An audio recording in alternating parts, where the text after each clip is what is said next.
Lusot na sa ikalawang pagbasa ng Kamara sa panukalang isinusulong ni Gloria Arroyo ang Speaker na gawin pong legal ang medical marijuana. Pero ang Department of Health hindi kumbinsido sa bisa at kaligtasan nito. Saksi si Ivan Mayrina. I believe in medical cannabis.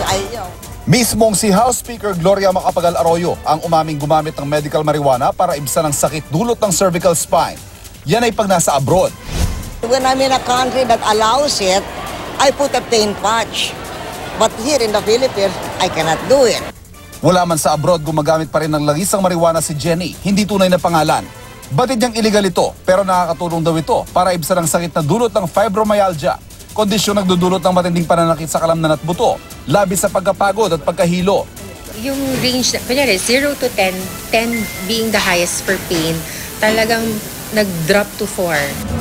Pero kung sakali hindi na kailangan magtago ni Jenny dahil pumasa sa ikalawang pagbasa ang Philippine Compassionate Medical Cannabis Act na inakda mismo ni Speaker Arroyo. Iaatas itong gawing legal ang paggamit ng marijuana sa debilitating diseases tulad ng severe and chronic pain, seizures tulad ng nararanasan ng may epilepsy, cancer, HIV/AIDS at maging sa rheumatoid arthritis. Pero magiging mahigpit ang regulasyon dito na pangungunahan ng DOH at ang PIDEA. Ang pwede lang magreseta nito ay mga qualified medical cannabis physician na bibigyan ng permit ng PIDEA. Ang gagamit naman ito, kailangan ng patient identification card na magmumula sa DOH. At ang supply ng medical cannabis, magmumula lamang sa mga pampubliko ospital, mga specialty hospitals at mga pribadong ospital na papayagan ng DOH. Pero sa ngayon, hindi kumbinsido ang Health Secretary sa bisa at kaligtasan ng medical marijuana. Hindi pa tayo handa para sabihin natin na talagang siguradong ligtas itong gamot na ito, pwedeng gamitin. Isa sa mga ipinag-aalala ni Duque, ang sangkap ng marijuana na nakakaapekto sa pagtingin ng tao sa kanyang kapaligiran. Pwede raw itong magdulot ng panganib.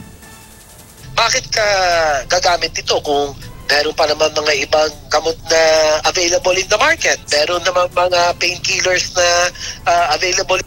At kahit wala pang batas, may legal na paraan naman para makagamit ito.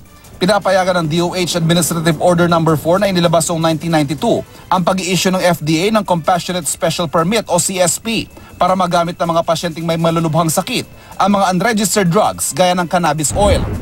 Ako si Ivan Mayrina, ang inyong saksi.